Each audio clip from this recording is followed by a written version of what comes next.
I'm Don Taves from Power Zone Equipment in Center, Colorado. And we're here today to talk about pumped storage, and especially as it relates to oil and gas production and water management. Pumped storage, hydroelectric generation. What is it? How does it work? And how does this relate to oil and gas production? First of all, I'll tell you how we get there as Power Zone. At Power Zone, we are pump people. We buy, we sell, we rent, we fix, we build, and we design pumps and pumping systems. And that's what we think about, that's what we dream about. We love pumps. And when we are done with them, we get them to love us. And here is a few of the innovative fluid handling solutions that we've worked on in the past. One that we built, this actually has 10 pumps in that contraption. And it is now at work with Schlumberger. Power Zone designed and built that for one of our loyal customers. Another system we built and innovation at work here, get rid of the blow down to atmosphere to deliquify gas wells by using a multi-phase pump to eliminate the water from a watered out gas well. Here is an 8,000 horsepower pump package we have in stock at the moment, perfect for a centralized injection facility. Here's a test loop designed by Power Zone for one of our customers, and it incorporates 5 pumps and a lot of ancillary equipment. And so, as you can see, we think about pumps. Well, that got me, we were working with pumps, and in 2006, I was down in Alabama visiting my son there, drove up to Chattanooga, Tennessee, and noticed a sign that talked about Raccoon Mountain Pumped Storage Project by Tennessee Valley Authority, TVA. We ended up doing quite a bit of business with TVA, buying a bunch of pumps out of one of their nuclear facilities. Later sold them back to them, actually. But this sign that I saw pricked my interest, and I thought I'd tour off my road a couple of miles and quickly see this thing. Well, it was more than a couple of miles, but before too long I come over a hill and I was met by this thing. And I said, wow. Now, I'm a pump guy, like I just explained, and I like big things. And here I came on the biggest impeller, and this is a pump impeller, that I had ever seen by far. At the bottom of the picture, we have the semi-trailer, and you can see that this thing sticks way out on both sides of this semi-trailer. And so now, if you're a pump guy, well, you know what I did after it flashed by. It's the same thing you would do if you were a cattleman, if you've ever had a cow, and you saw this flash by your window. What would you do? You would turn around and you'd go back and take another look.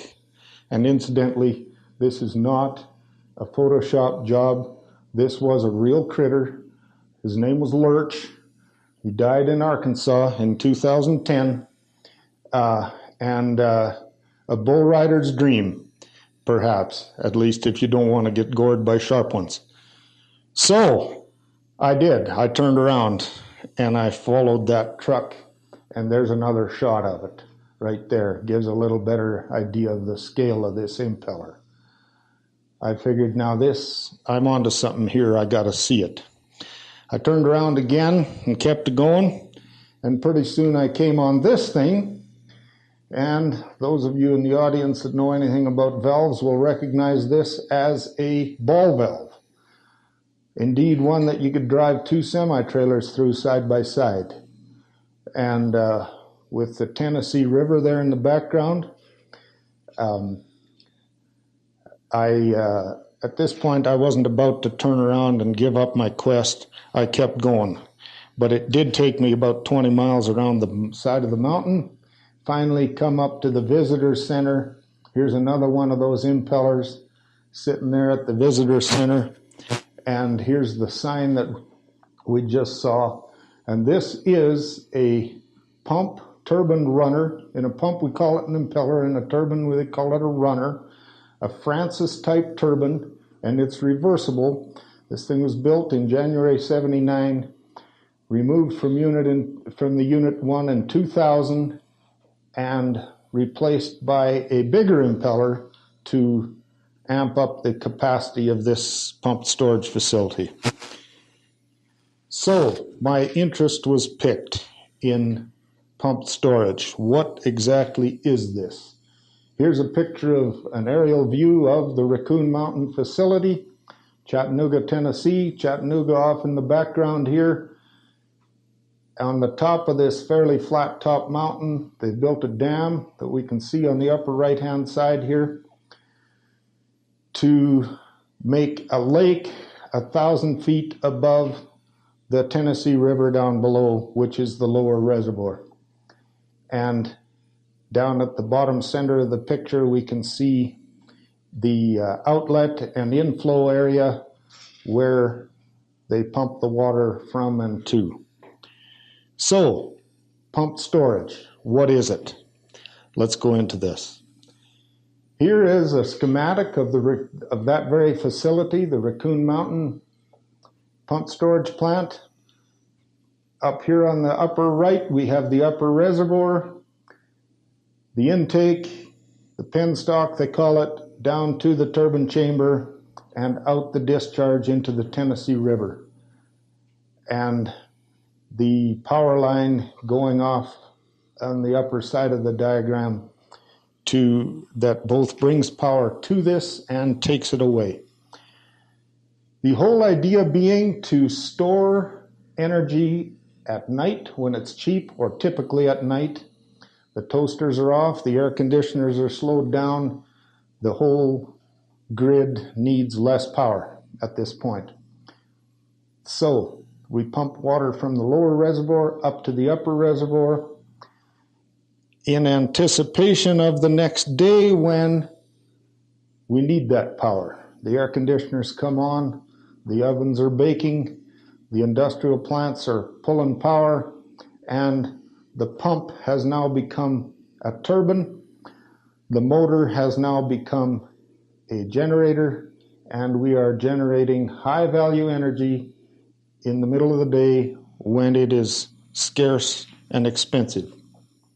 That is the principle of pumped storage. Pumped storage is a proven technology. There are 42 projects now in operation in the USA, totaling more than 23,000 megawatts of generating capacity. These were nearly all built between 64 and 94. Many more are now being planned, and we're going to get into why that is. Pumped storage is the only utility-scale energy storage system that's presently viable. Batteries are coming alive, but the scale of batteries and the cost of them is still a distance from pumped storage.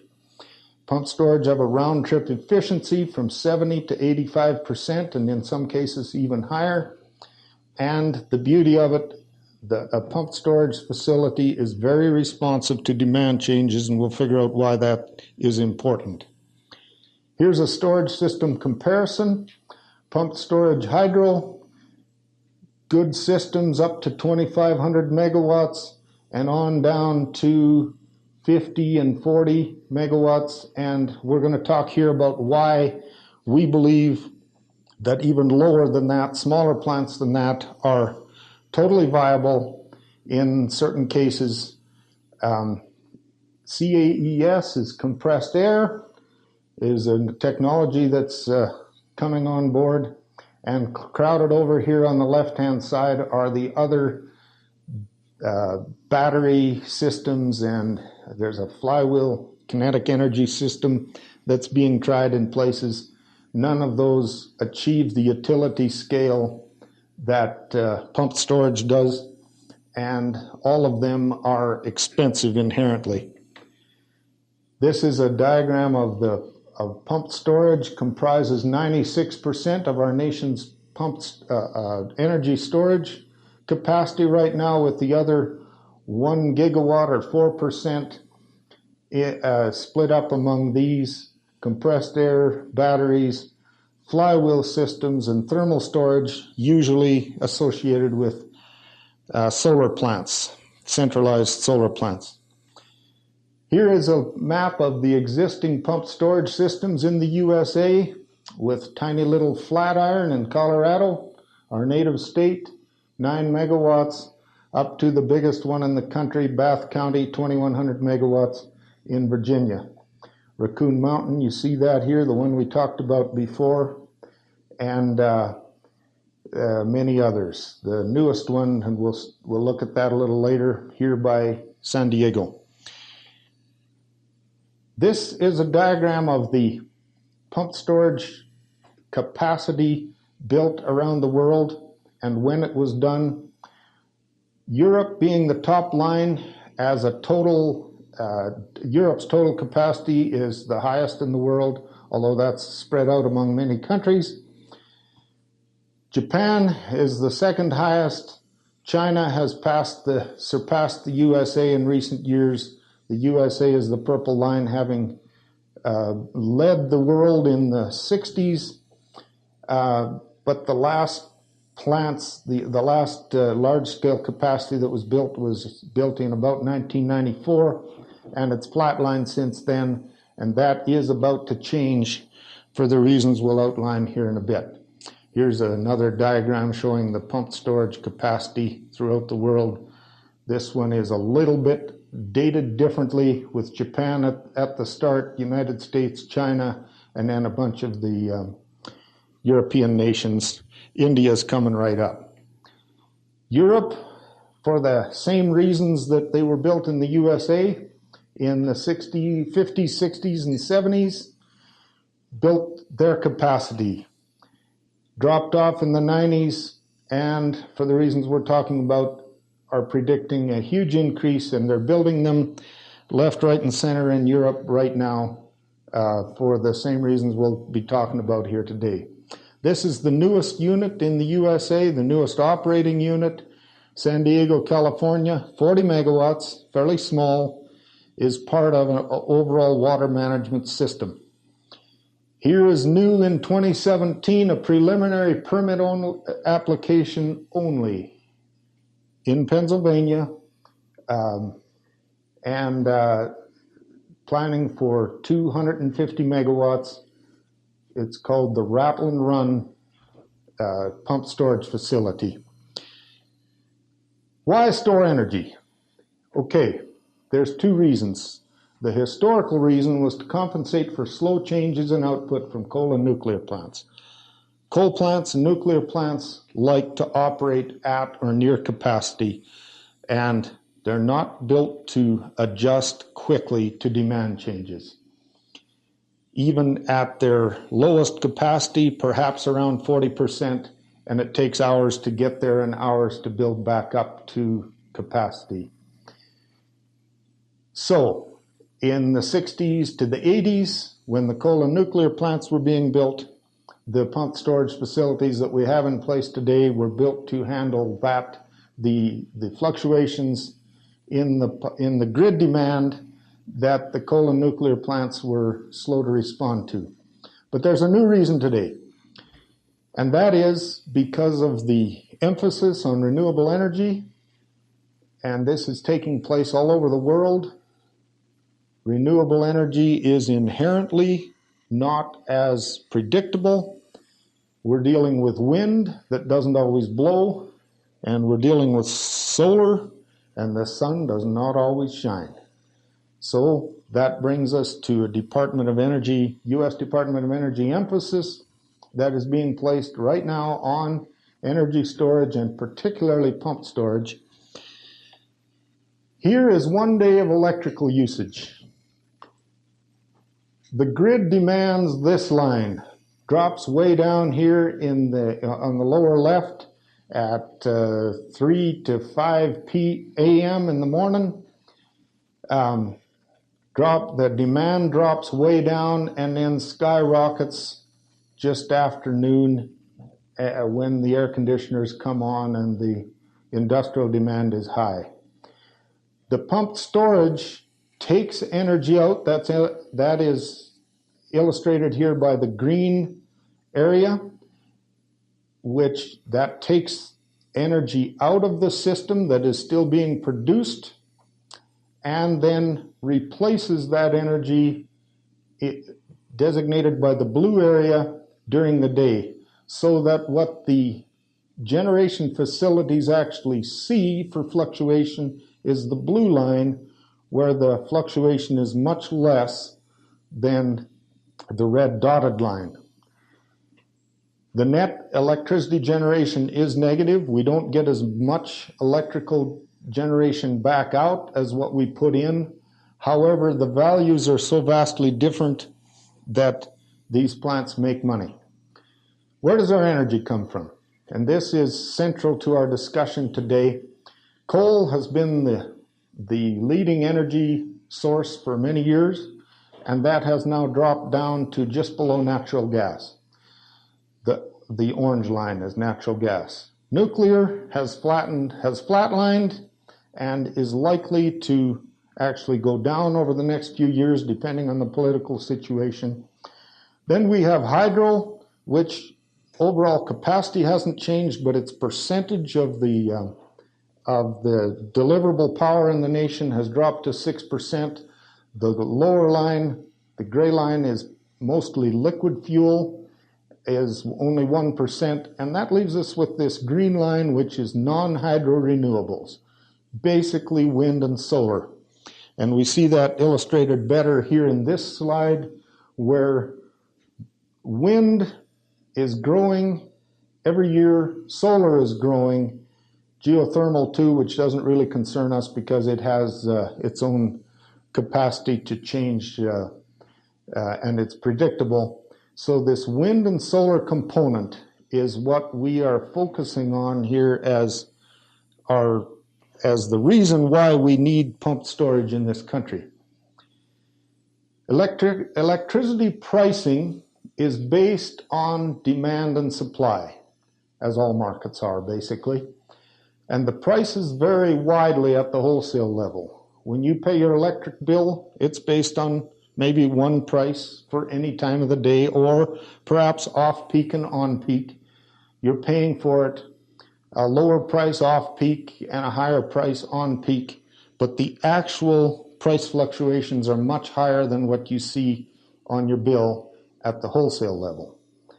And depending on the market structure, you can capitalize on this price fluctuation. Vertically integrated states such as Colorado, where one provider basically has a lockhold on the whole electrical grid, but in Pennsylvania and Texas and other places, there is such a thing as a structured market where independent energy producers can access these markets and get in on the action. In Pennsylvania, we have the PJM interconnection. These are grid interconnections, and they actually are mostly all connected. The east is all one interconnected system.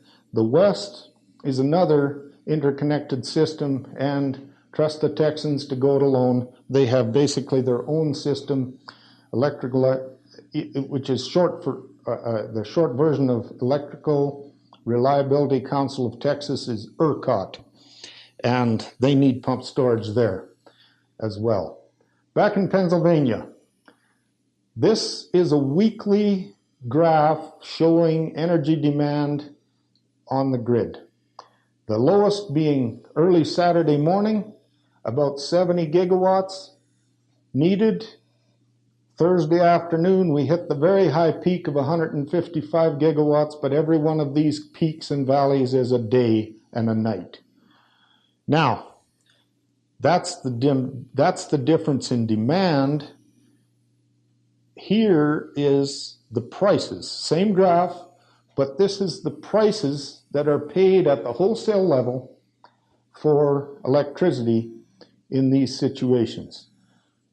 Almost zero at times, and as high as $450 per megawatt, but routinely peaks out at $120, $150 per megawatt hour of electricity.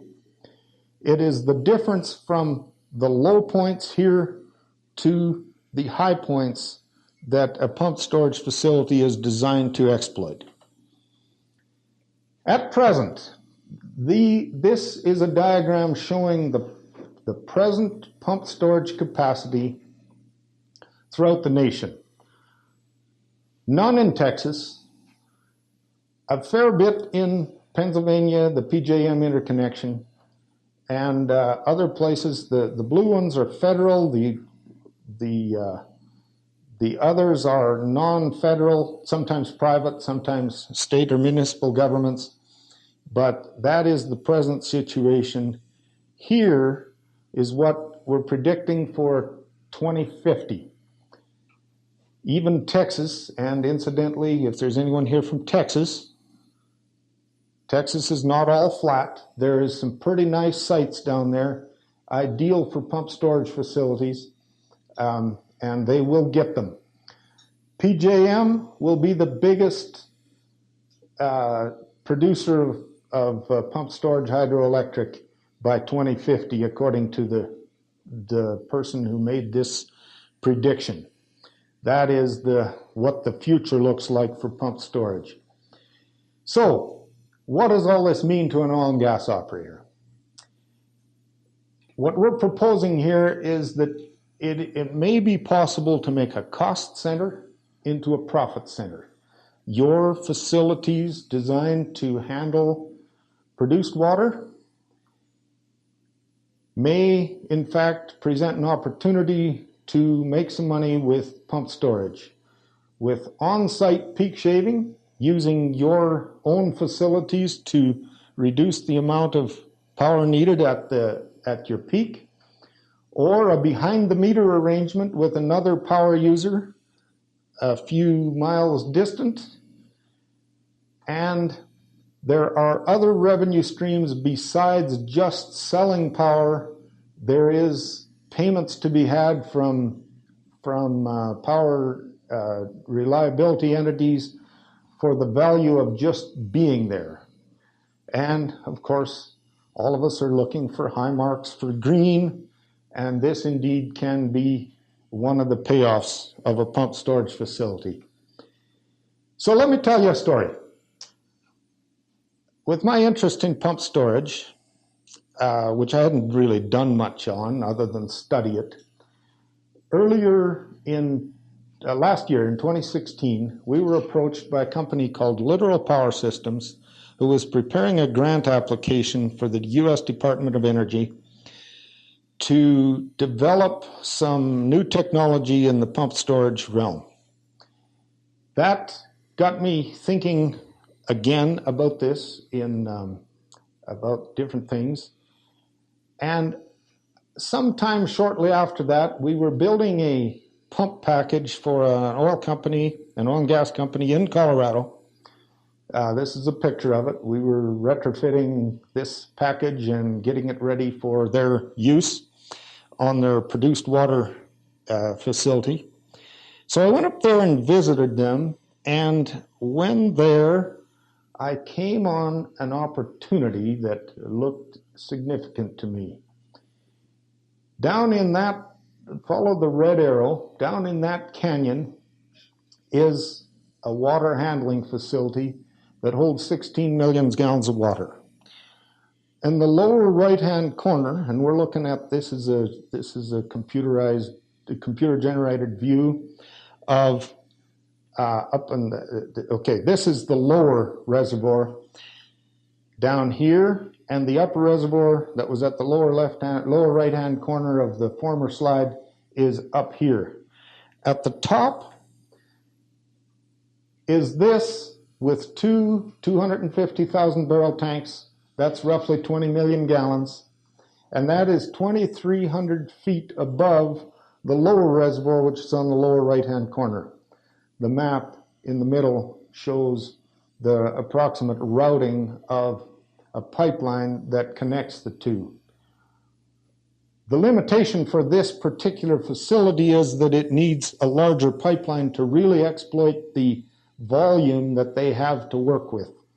They need approximately a 36-inch pipeline. What they have is two 12-inch, but this could be made into an ideal system, a pump storage system, if indeed a larger pipeline was installed and the ancillary equipment at the bottom of the page would be installed to generate power, and the pumps they already have pumps to pump the water up the pipeline. The advantages to oil and gas operators: they're already large power users. You're buying power to run your systems. There are few impediments to self-generators. In many cases, even a FERC license may not be required if somebody is generating power for their own use. You already have some equipment in place and facilities. You have water, and so you already have many of the components needed. And this is the key word for us here today: existing. It is much less costly if some of the components are already in place to build a pump storage facility.